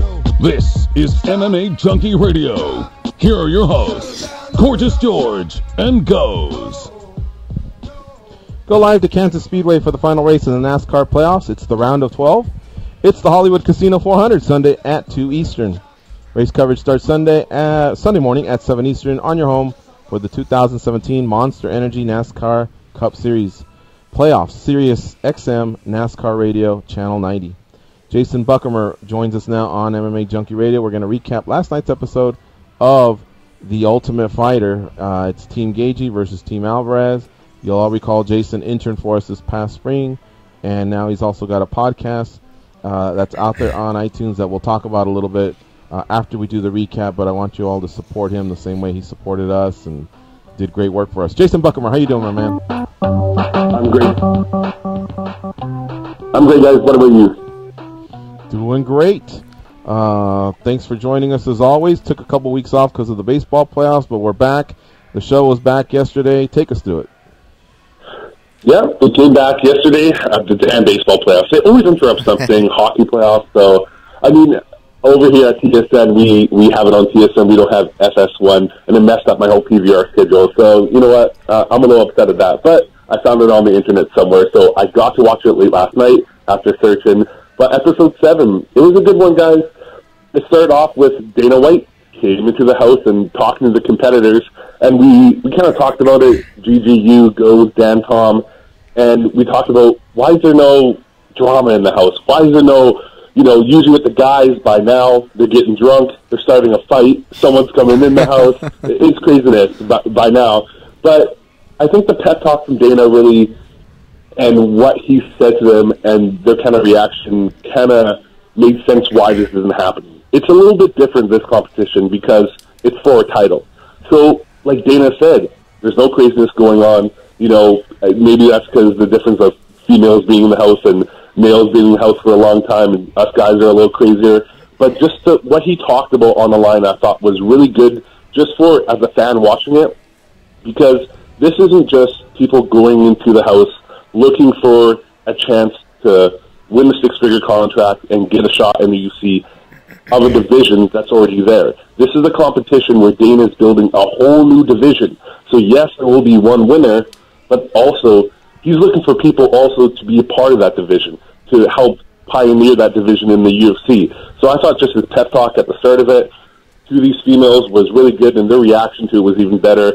I really like how this division is going forward. I just wanted to say that. So I'm very interested. I know there can only be one winner, but the fight so far, 6 out of 7 fights have ended by finish, so it's been good so far. So I'm really excited for this division. But if we're just talking about the fight, Rachel Ostovich, she was number 10 ranked, versus Melinda Fabian, who's number 7. And Melinda had a little trouble before this fight, and I didn't like it. We saw last episode she had some micro muscle tears in her hamstring. She had to go to the UFC training center, get that fixed up. So that right there was a little, you never want to be injured in this competition, because you can't pull out of a fight here, right? You can't delay a fight for another time. You've got to fight. This is your one chance. So she stepped up and she did it, and Dana usually says when he's previewing the fight, this is a classic grappler versus striker match, the old cliche. And I really thought that too. But, coming on this fight, Rachel did a phenomenal job in her stand-up. I was not expecting her to even want to stand up with Melinda for 2 minutes. I thought she was going to want to get this to the ground as fast as she can. She's experienced in judo and wrestling. But, you know what? She did a fantastic job. Melinda's so tall She is very tall, lanky. So Rachel did a good job of not staying at the end of her punches, right? You don't want to be at the end of your punches. You want to be out of the range, and when you come in the strike, you want to get inside that range and land a few combinations. And Rachel did a great job at that. She came in with 3 or 4 strike combinations, and one of the best punches she threw, and she hit Melinda with it about 3 or 4 times, was the overhand right. So she would come in, and she would finish with the overhand right, and she cracked Melinda one time. And it really kind of put Melinda back. She was supposed to be this most dominant striker in the competition, and Rachel was really giving it to her just by game plan, footwork, and strategy. So I thought that was a great job. Eventually, Rachel got the takedown because, when you're versing a striker and you're out striking them, it kind of sets things up. So she got the takedown. Melinda did kind of a good job of fighting it off. Rachel eventually got it. Melinda did a good job, though. Feet on the hips, kicked her off. But there's an experience difference of grappling, and you can tell. Because in that scramble, Rachel knew what to do. She went around, took her back, and Melinda was kind of lost. So just the experience difference on the ground is kind of where Rachel took over, got her back, arm under the neck, and softened her up with shots until she finally synced in that rear naked choke. We got another upset, and Rachel moves on. I thought it was probably the best performance in this competition so far. A lot of people done good, but flawless from start to finish. Rachel did a phenomenal job to get that win. I can't remember exactly what her seed was, but I want to say it was pretty high. Wasn't she like 10 or 11? I think so. And a lot of people look at Rachel and they think, oh, she's just a cute girl. She can't fight. But that girl can scrap. That was a really good performance. Jason, what did you think of the whole BMW thing? I mean, that took like 5 minutes of the show, them going out and looking at Dana's BMW, right? Yeah, I thought that was hilarious. I mean, I wasn't even there, and I was listening to what all this car had, and it was pretty incredible. But, I mean, you got to think about it. These people are coming into competition, and probably most of them haven't been making money, like, at the UFC level or high organization level. And, you know, they want to do that. They want to be able to make this money and have the things they've always dreamt about. And this competition is kind of the golden path towards that. So it's, I guess, for them, that was kind of nice. And maybe, depending what your motivation is, if it's money, if it's just, you know, people have other motivations, that might be one of it. So maybe that was another motivation. But, yeah, that took a little long. But, I mean, they got to fill up an hour, right? What did you think of Rachel's performance? As you said, Dana White kind of had it pinned as a striker versus grappler matchup, and she showed that she can do just about everything in there. And I thought it was one of the best performances of the year as well. What do you think of her chances of advancing? Like you said it, she had a great performance, and, you know, they come in and they go, okay, judo background, wrestling background, but this is MMA. You have to evolve. So even if you come in with one discipline into MMA training, you know, you got to evolve, and she's done that. She has power in that right hand. She cracked her with one that was going to give her a black eye and really set the tone for this fight. Rachel, it's a bracket system, so she's moving on against Barb Honchak, who is number 2 seed, but she fought last week and had a great stoppage. She TKO'd, I forget who she was fighting, but she had a great stoppage, and she was versus Jillian Robinson, that's right. And she had a great performance. So it's going to be interesting to see, because Rachel could wrestle, and Barb, yeah, that was her first fight back in 2.5 years, so she got that under her belt. But Rachel will present things like good wrestling that Jillian wasn't really able to do. Jillian kind of was on her back, 8 shots, and coming up to the second round, you knew it was kind of, she had a slim chance, but Rachel is experienced on the ground, just where Barb finished that fight. So it's going to be interesting to see, and the farther you move on, I mean, the competition gets steeper and steeper, and what you can exploit in your last fight, other people present different problems. So, and of course, there was a lot of attention that was paid to her weigh-in attire. And now this was filmed earlier this summer, but now everything that's happening with Harvey Weinstein and #MeToo, it's like, where do we sit with this? Do we compliment her? You know, she's a married woman, but obviously she's out there trying to look good and possibly, you know, have a modeling career if things don't work out. Although she's very adamant about the fact that, hey, I'm a fighter. Maybe I would do it down the road, but you know, the other girls were rooting her on. It's definitely a tough topic, and I'll always remember what Frank Trigg said. He wasn't in favor of women's MMA because he was afraid the women wouldn't be looked at as athletes first, but rather than, you know, is she hot, is she this, what's she wearing, blah, blah, blah. Whatever, you know, that's the route the episode took. I had no problems with it, no qualms on my side. But you know, in the end, she held up her side of the bargain, man. She really fought well. She outstruck the striker, and then she went in there and got the finish. So really, kudos to Rachel Ostovich-Burdon. She did well. She does get Barb Honchak next, and we have one more quarterfinal spot. It'll be up for grabs between Emily Whitmire and Christina Marks. That'll be 8 versus 9 next week, with the winner getting Roxanne Modafferi. You know, I haven't missed an episode. I missed the first couple, and then I've been into it. It looks like next week, you know, they'll have a little bit more of the Lauren Murphy and Eddie Alvarez angle, but there really just isn't too much because the coaches are, you know, likable buddies and hanging out, and the chicks are pretty professional this season. Yeah, not too much have went down. I mean, both these guys, Justin Gaethje and Eddie Alvarez, I mean, we know this fight at 218 is going to be an absolute war. I don't think they need to hype it up a little more, but they don't come in with that bad blood. It's not that Rampage, Rashad Evans kind of trash talk, and then the UFC throws them together. They're kind of thrown together because it's a good matchup in a highly competitive division. So not a lot there, but I think overall with the fights, we've had some seasons where the coaches go at it, and then once that's done, the fights are kind of snooze fest, right? Not a lot of people go after it. They kind of play it safe. These females know what's on the line. UFC title. You know, shot to be in the UFC, even if you don't win. Even if you make it far enough, you can impress Dana White, impress the UFC, and make it to the UFC, and eventually maybe get a title shot down the road. This isn't their only option. And I think the fights have been phenomenal. Even though it may have been one-sided, people are going after it. They want that finish. And it's been phenomenal so far. 6 out of 7 fights by stoppage. I mean, we're not seeing a lot of decisions, not seeing a lot of judges, so that's always good. So let me ask you guys this question. Earlier this season, Dana White Contender Series came out, and that season caught fire. A lot of people were really, really into it, including myself. Not only were we talking about it, but Goz and I attended at least half of those shows here at the gym in Vegas, the Tough Gym, and I wondered, could this take over for the Ultimate Fighter? Of course, we heard from others, no, the Ultimate Fighter is still going to stand and still going to do what it's supposed to do. But can you imagine if we would have had, some of these matchups as part of like 1 week of Dana White Contender Series? And they're bringing back Dana White Contender Series, but can you imagine if we would have had 4 quarterfinals 1 week, 4 quarterfinals another week, and then kind of made like a staggered tournament out of it there, and have it on TV instead of UFC Fight Pass? I don't know. Or maybe some of the fights move over to TV and have some of the round of 16 on the Fight Pass. My point is, do you guys want more Dana White Contender Series and less Tough, or is Tough still going to survive, and is Tough still a good idea?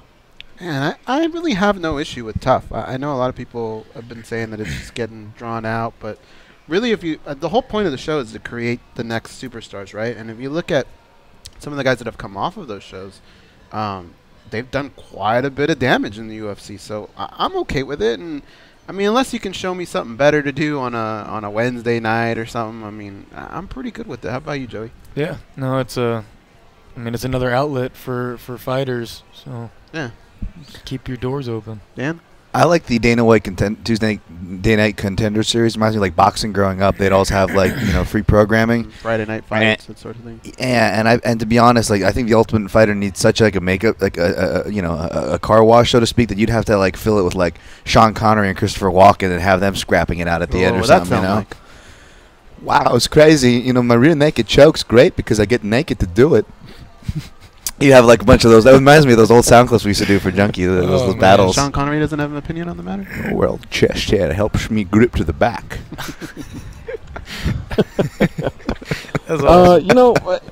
Dana White Contender Series, you get the 3 rounds instead of 2, and you got the fighters. I don't know. I think it served its purpose when it was there, but with no coach's heat, and look, maybe Gaethje could have fought sooner after the Michael Johnson fight, or even Eddie Alvarez.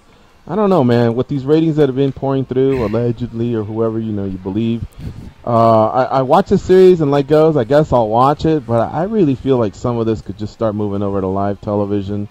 This is for a world title, for crying out loud. You're basically saying these are the best 16 flyweights in the world. Are they? No. Of course, there's some other good ones that are fighting that we've heard of recently, but still, if they're that high caliber of fights, why are they on a reality show? They should be, we should be trying to find out who the best fighter is in that division in legitimately sanctioned fights, 3 rounds, 5 minutes each. I don't know. We'll see.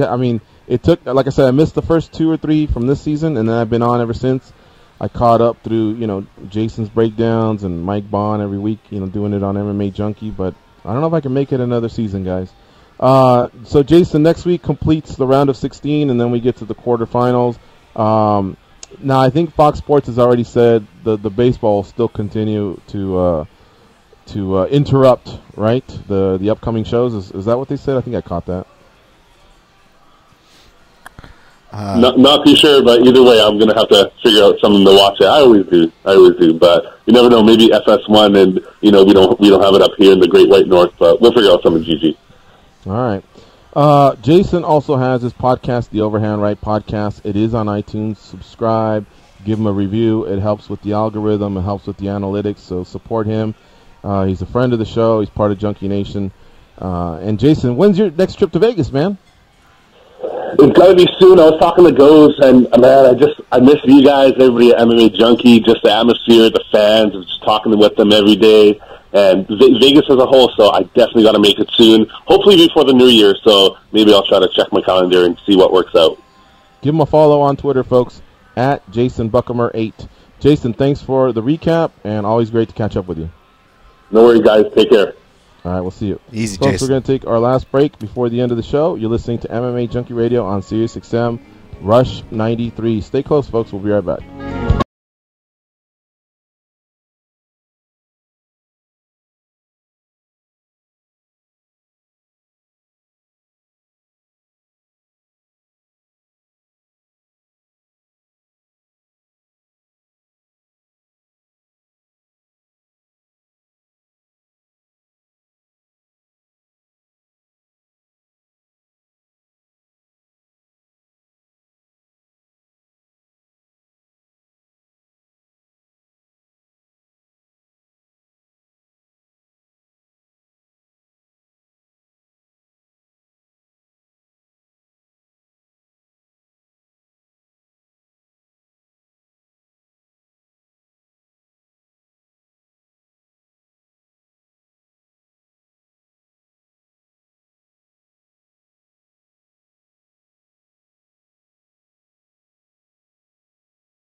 They pat down TSA agents because they don't know where those people have been, and because they can. They are Gorgeous George and Goes, and this is MMA Junkie Radio. Get the radio channel numbers for NFL, NBA, and NHL games sent directly to your smart device. Go to SiriusXM.com/sportsnow, then click Add to Calendar. You'll even get the links to listen directly on the SiriusXM app. That SiriusXM app also houses the MMA Junkie Radio Show in HD quality and commercial free, so definitely add that to your mobile devices, like they say, tablet or phone. Ian is there. Joey Ruquet, our guest co-host for the day, chilling here. It's a shout out to Joey. Hopefully you're digging that song, Joey. At some point in time, hopefully we can convince you to walk out to that. We are not a good influence on your life. I've noticed that. No, this is perfect. All right, let's get to our last guest of the day, Ian McCall, a.k.a. Uncle Creepy. He will be fighting in the Ryzen FF8 tournament out in Japan on December 29th and the 31st. If you ask him, he'll be there on the 31st as well. He plans on taking that bad boy down. It's their bantamweight tournament to end the of the year in Saitama, Japan. Joining us now is Ian McCall. What's up, Ian? How you doing? Doing good. How are you guys? Great. Thanks for joining us here on the show. We really appreciate it. Boy, that was quick. You reacted. Did the offers come pouring in as soon as you got your release? And how long did it take to decide on Ryzen? Well, honestly, Ryzen was the first one to hit me up. And no one else came through with a better deal. And they hit me up within 24 hours of my release from UFC. So anybody who doubted me, guess what? I win. Fuck you. And you know, this was all a business game. It was all business decisions. You know, I didn't feel like I was. It wasn't making financial sense for me at this time in my career to be making, you know, nothing. To be making enough. I can make more money getting a job at Burger King or something every year than I would, you know, working at Starbucks. Than I would fighting and winning in the UFC. You know, the best offer they had was 22 and 22, and that wasn't even close to good enough. You know, I know what other guys in the UFC at my weight make, and more than that. But the thing is I want to let people know that I'm not here to bash the UFC, because they've always treated me awesome. They've always been kind to me. I mean, sure, they underpay, but that's what they do with everybody, so that's kind of a common known thing. And I asked very politely, very nicely, you know, I said, listen, if you guys can't make this make sense for me financially, then I can't have my release. Because I know that in their eyes, I'm probably not worth it. You know, the whole division's not worth it in their eyes. So I took my chances, and it's paid off. You know, I asked for a pretty simple thing, and I wanted a chance to make $100,000 in a night. And Ryzen gave me an opportunity to make probably over $200,000 in a night. So you kind of see the writing on the wall there. Ian McCall, our guest here on MMA Junkie Radio, and like we stated earlier, he's part of the World Grand Prix second round tournament that Ryzen's having at the end of the year. His first matchup's already been determined. Looks like you're facing Manel Cape. Have you heard much about this guy? He told me a lot about himself. He talks a lot. And it was, number one, if you're going to talk shit to me, at least make it in English that I can understand, because I don't know what the fuck you're saying. He was trying to get in my head and say a bunch of stuff, and he put his forehead against mine, and next time, you know, either at least, you know, try and kiss me or something, because that was weird and awkward. You know, I don't know what he was going for there, but you know, I get it. He punked Ersin Yamamoto via word. I think he told him, after I knock you out, I'm gonna fuck your mom. Wow. He said some pretty outlandish shit, and I mean, you know me, I can't. You're not really gonna affect me, calling me names or telling me you're gonna fuck my mom. I really don't give a fuck. And number two, you're fucking ugly, man. Even if you did knock me out, there's no way that you'd be able to fuck my girlfriend. She's really hot, and you're a fucking slob. So he needs to fucking relax. You know, yeah, I get it. He's trying to build his name, and he's trying to make a name off of me, but I'm sorry, I'm not a cab driver like you're used to fighting. I'm not Urshin Yamamoto, who's two and two. You know, like, you're not going to try and punk me. It's just not how it works. I understand, you know, you're 11-1, but let's focus back on the fact that you have, I think, all but 2 or 3 guys have losing records, and even the guys that do have winning records are like 9 or 10-9, and you know 7-5. Like, they're dog shit. So I can't wait to actually like teach this kid a lesson. I get to stomp on his head. I get to do some real fucked up shit to him, and it's going to be really, really fun. It's clear you're not a fan of Manel Cape, Ian McCall. All right, let me send it over to the boys at the Mandalay Bay. Guys, what do you have for Ian McCall? Well, that was what I was going to ask you, Ian, is, I mean, you've been around the game. You've done this. Guys have gotten in your face before. But do you like it when that happens? Like, is there even, like, another gear that you can pull out because of it? I don't really care. You know, it's not like... If I'm going to make fun of you and talk shit, at least it's going to be funny.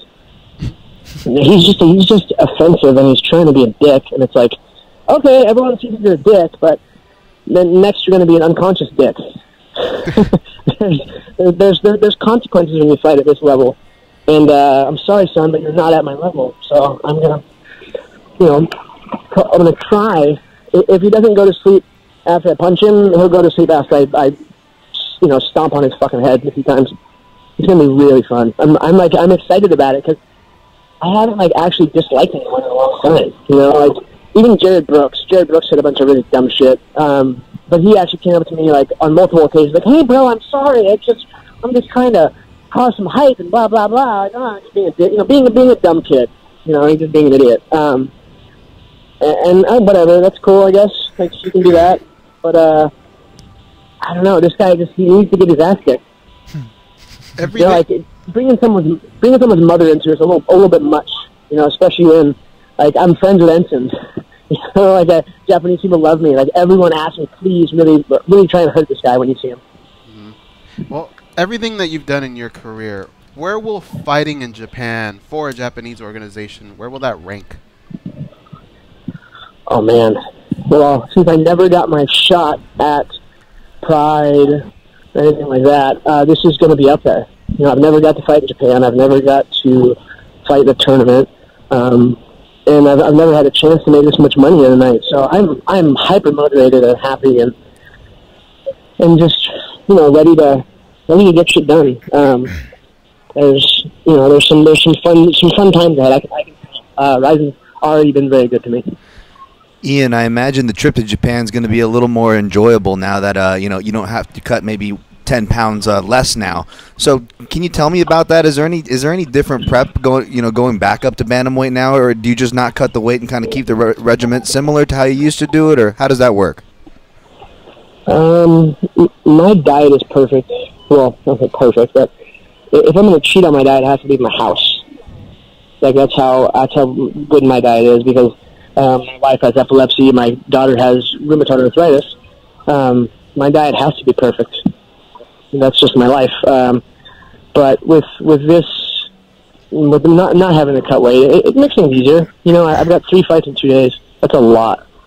But with the fact that I'm not going to have to cut the extra weight, I think it's going to be nothing but an advantage. You know, and none of these guys are that big. You look at the 35ers in UFC; they're huge. They're really big. You know, and the guys in this tournament aren't that big, which is nice. We also have MMA fighter Joey Ruquet in studio with us. Joey, what do you have for Ian McCall? Well, I fought in Japan. I fought, I believe it was last January, or I think something like that. I fought for Shuto Box. I had the guy who promotes Ryzen was there, and he wanted me to fight for Ryzen, but I'm under contract for Combate, so I couldn't. But Japan's awesome, man. The culture, like everything out there, man. It's just organized awesomeness. Like the food. I had horse, actually, raw horse. Raw horse? Yeah. It's like sushi. Raw it didn't horse. even taste like horse. It tasted like I was eating sushi. Was it bad or what? It was amazing. Horse is pretty good. I mean, horse isn't what you think it'd be. It's actually pretty good. They don't serve it out here in the U.S. much, but anywhere, I think. I know they serve it in Canada and stuff. My mom's a chef, and I've always eaten exotic food, and I hunt, so I like eating new stuff. Yeah. Damn, I thought Alistair Overeem was the only one that ate the horse meat. The only reason why we might eat have to try cows this. is because they don't run away when we try to kill them. Chickens, they don't fly away, so you just grab those bastards. Yeah, tell that to Rocky. He had no problem. Yeah, man. But Japan, it's awesome. I love Japan. I'd fight for Ryzen if I could. Their shows are just they're awesome with the fire, everything. They make you feel like a superstar when you're on a movie. I love it. Ian, the last thing I wanted to ask you was, there was a kind of like a cleanse, I guess, to your overall career. You're no longer with UFC. Longtime manager, you fired him. And I think, if I'm not mistaken, you don't work with Colin Iyama either. So is this just all part of a fresh start, or did you just butt heads with everybody? Like, what happened there? Ian, you there? Did we lose him, Danny? He's still connected, but I guess maybe he drove. It sounded like he was driving, so maybe he drove through a bad area. He's definitely still there. Oh, Ian, did you hear our question? You there? I missed that one. What did you guys say? I was just saying, just to close up here, when you go down there, it's not going to be the normal team. You no longer train with Colin Iyama. You are no longer with Jason House. What brought on all these changes at one time? Well, I left Oyama about a year ago. I left him before my last fight. I don't know why people are just talking about it now, but with Jason, I needed a change with Colin. I've been with Colin my whole career, and I just felt like I needed a change. We still talk, just about every week. Like the man was an integral part of my life. He really was. Colin was a big part of my life for the last over 12 years, I guess. It's been a long time. It's been 15 years, maybe. And I don't know. I just needed some sort of change. Like, Colin builds really good, strong young fighters, but I was just breaking super easily, so I didn't want to get ground out anymore like I was before. I have to make this a very smart training camp. Now with Jason, some other things happened, so I had to let him go, but it is what it is. I'm just self-managing and doing that kind of fun stuff. This is all for my own entertainment, basically. All right, buddy. Well, listen, thanks for joining us here on the show. We appreciate it. I hope you have a safe camp leading into the Ryzen Bantamweight Tournament, the Grand Prix at the end of the year. We appreciate you joining us on MMA Junkie Radio. No worries. Thank you. All right, folks. That is Ian McCall at Uncle Creepy MMA.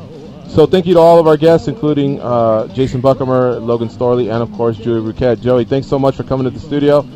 Congratulations on Defiant Fight Club, and obviously we'd love to have you back so we can talk more about it once the gym is open. Thank you, man. Folks, we are out of here. So for Joey, the two Dans, and Goes, I'm Gorgeous George. Have yourselves a nice day. Go out there and be champions.